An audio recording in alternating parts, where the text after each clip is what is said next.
Hola, hoy hablaremos de farmacología y su terminología muy específica. La farmacología es el estudio de los fármacos, sea que esos tengan efectos beneficiosos o bien tóxicos. Tiene aplicaciones clínicas cuando las sustancias son utilizadas en el diagnóstico, prevención y tratamiento de una enfermedad o para el alivio de sus síntomas.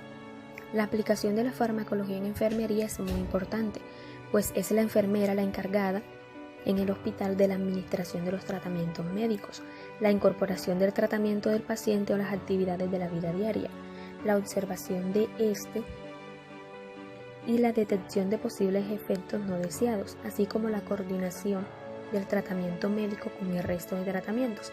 Abordaremos dos temas principales, farmacodinamia y farmacocinética. Empezamos con farmacocinética, área de la farmacología que se encarga de estudiar el paso de un fármaco a través del organismo.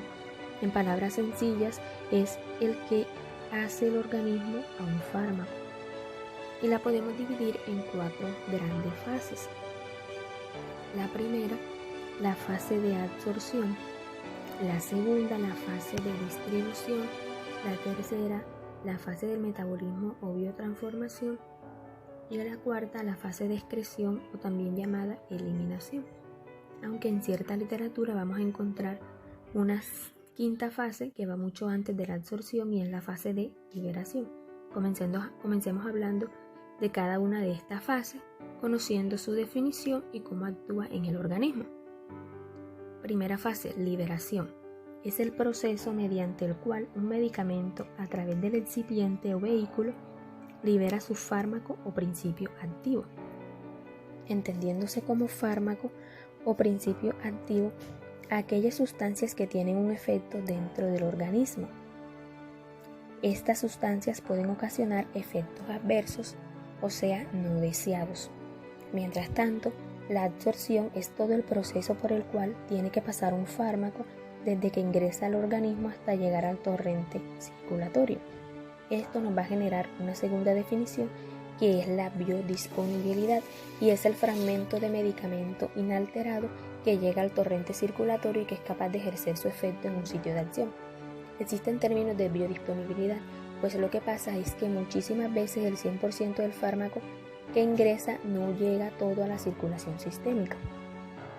Si yo digo que tengo un medicamento con una biodisponibilidad del 50%, es que del 100% que ingresó, solo el 50% va a llegar a la circulación sistémica y va a ser capaz de ejercer su efecto dentro del sitio de acción. A eso se le conoce como biodisponibilidad. Existen diferentes mecanismos de absorción para los fármacos. Si vamos en contra de un gradiente de concentración y requerimos energía, estamos hablando de un transporte activo. Por lo contrario, estaríamos hablando de un transporte pasivo. El transporte pasivo se divide en dos, difusión pasiva y difusión facilitada. Difusión pasiva, encontramos fármacos liposolubles e hidrosolubles que van a pasar a través de la membrana por poros o solitos. Y la difusión facilitada, que tenemos una proteína como tal que transporta al fármaco. Existen múltiples vías para la administración de los fármacos, pero las podemos dividir en dos grandes grupos, las enterales y las paraenterales. Las enterales tienen que ver con el tracto digestivo, son 3, vía oral, vía sublingual y la vía rectal. Son bastante prácticas, no son dolorosas, al contrario de las vías parenterales, que tenemos muy buena disponibilidad, son dolorosas, su efecto es rápido. Aquí vamos a defender el porcentaje de grasa del paciente.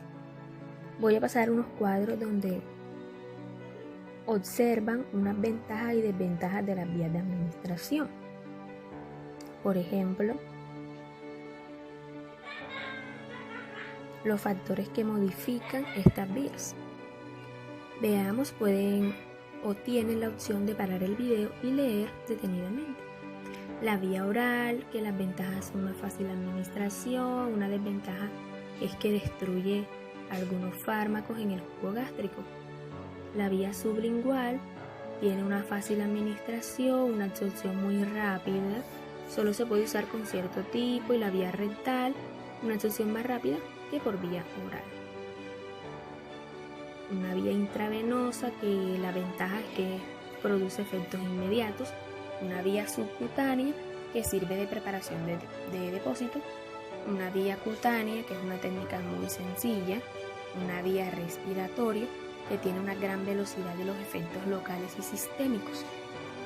Los factores que modifican la absorción de un fármaco pueden ser los siguientes: vía de administración, circulación, concentración, superficie y solubilidad, aunque es más prescindible que la vía de administración sea más frecuente, pues siempre encontramos alteraciones a la hora de administrar un medicamento. Como lo había dicho anteriormente, podemos ocasionar efectos adversos que no queremos que pasen. Hablemos un poco de la distribución.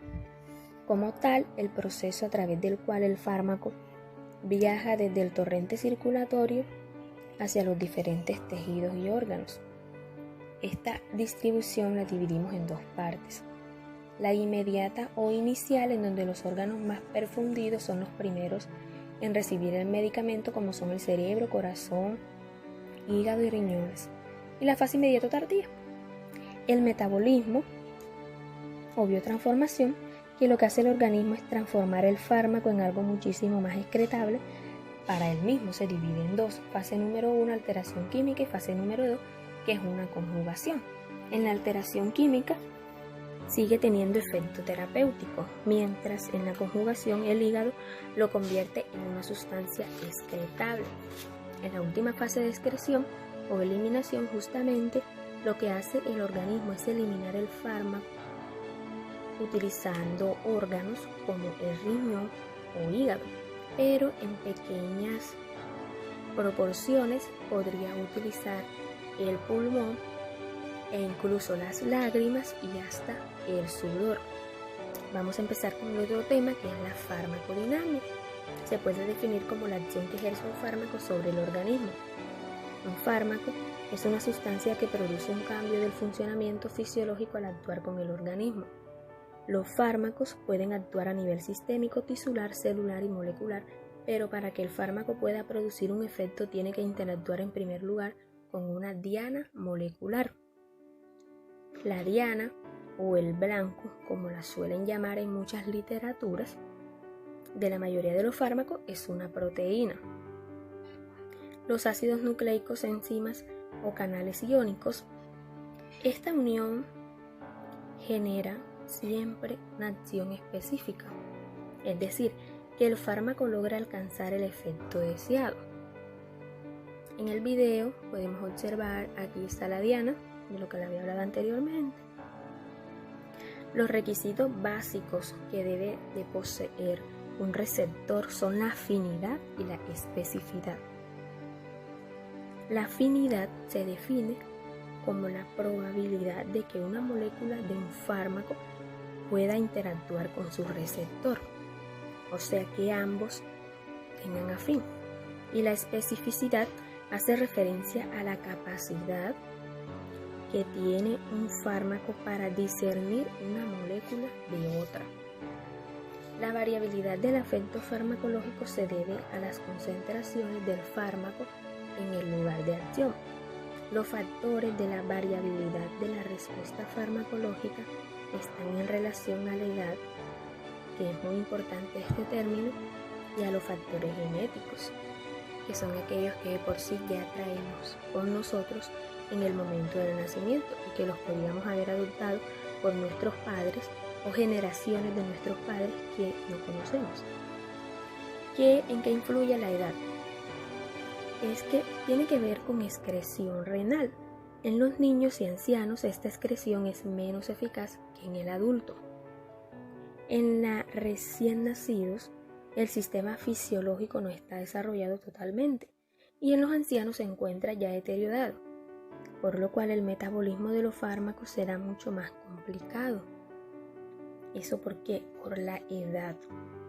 Las variaciones de sensibilidad hacen que la concentración plasmática de un fármaco cause efectos diferentes en jóvenes y ancianos. Por ejemplo, en un joven puede ocasionar efectos beneficiosos o efectos adversos, que son aquellos que no son deseados.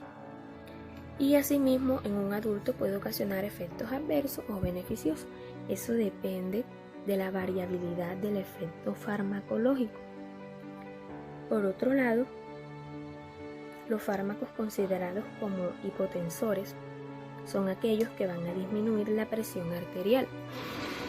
Es más común utilizar este término en personas ya mayores, pero con más eficacia y más prontitud en adultos de tercera edad que en las personas jóvenes. Por otro lado, los factores genéticos modifican el efecto del fármaco, o sea, de la siguiente manera. El fármaco va a actuar de manera distinta en cada individuo, porque genéticamente todos tenemos un organismo diferente. Debido a su fisiología, o sea, con todos, algunos fármacos incrementan su actividad al interactuar con sus respectivos días, dando como resultado un efecto agonista. Y por otro lado, cuando el efecto agonista está por sobre los niveles deseados, o sea que ya se incrementa a un mayor volumen, existen otros fármacos que inhibirán el efecto producido, o sea que van a producir una reacción contraria a la que está produciendo dicho fármaco agonista. La reacción antagonista, por el contrario, es todo este procedimiento que iría en contra del anagonismo. A todo lo mencionado anteriormente se le conoce como farmacodinámica. En sí son todos los mecanismos de acción de los fármacos. Estudia la estructura, los efectos adversos, los efectos beneficiosos, todo lo que los fármacos pueden generar en el organismo.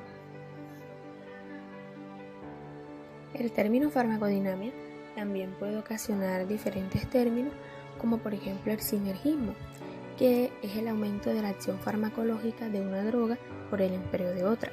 Esto sucede cuando se trata de dos drogas de acción similar. Está el sinergismo de suma, que es cuando la respuesta farmacológica obtenida por la acción combinada de dos drogas es igual a la suma de sus efectos individuales.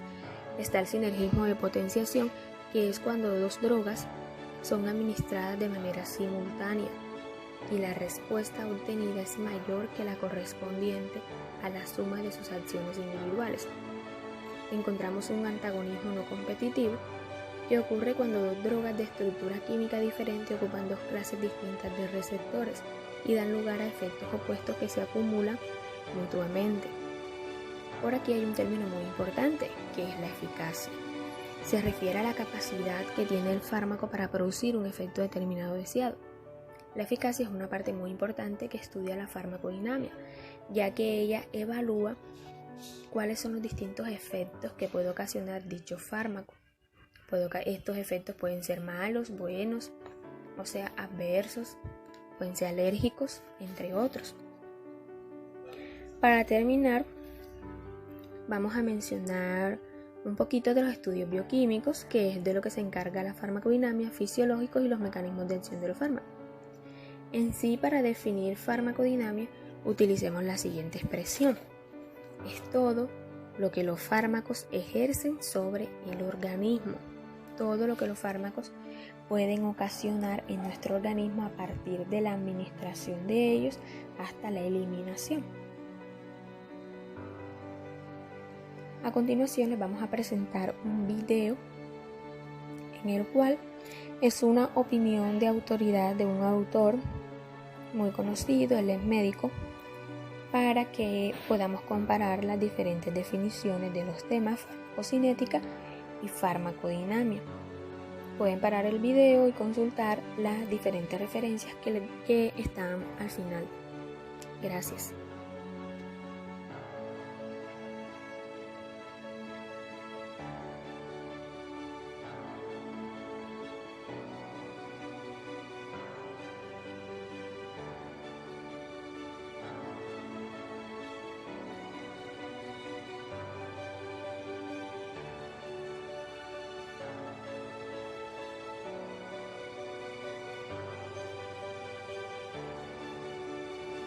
Hola, ¿qué tal? Soy el Dr. San Agustín y en este vídeo quería hablar sobre la diferencia que hay entre farmacocinética y farmacodinamia. Son dos términos de la farmacología que son en cierto modo opuestos, aunque se solapan. Entonces, la farmacocinética hace referencia a los efectos del organismo sobre el fármaco y la farmacodinamia haría referencia a los efectos del fármaco sobre el organismo. Es decir, son en ese sentido términos opuestos. Si nos centramos en la farmacocinética, hace referencia a los cambios de concentración del fármaco conforme va pasando el tiempo dentro del organismo, hace referencia a cómo se absorbe el fármaco, a cómo se va distribuyendo el fármaco dentro del organismo, a las acciones del organismo sobre el fármaco, la metabolización de este y cómo lo va cambiando, y después a las acciones del organismo sobre el fármaco para eliminarlo. O sea, básicamente esto sería la farmacocinética. En cambio, la farmacodinamia hace referencia a los efectos del fármaco sobre el organismo, es decir, a sus mecanismos de acción, a su potencia o a la cantidad de concentración que hace falta de fármaco para conseguir determinado efecto, y sobre todo a la interacción del fármaco con los diferentes receptores para conseguir esos efectos. Entonces, ¿cómo podemos memorizar rápidamente esto? Pues simplemente pensando que la palabra cinética de farmacocinética hace referencia a movimiento, eso nos hace recordar que es el movimiento del fármaco dentro del organismo y cómo va cambiando por efecto de este. Y la farmacodinamia, pues la palabra dinamia nos hace referencia a potencia, a poder, es decir, a la potencia o poder del fármaco para actuar en el organismo. O sea que esto en términos generales es lo que significa cada cosa, y ya en posteriores vídeos pues iremos ampliando sobre este tema y sobre distintos fármacos. Y eso es todo. Espero que te sea útil la distinción y recuerda suscribirte, darle a me gusta y compartir en redes sociales. Muchas gracias.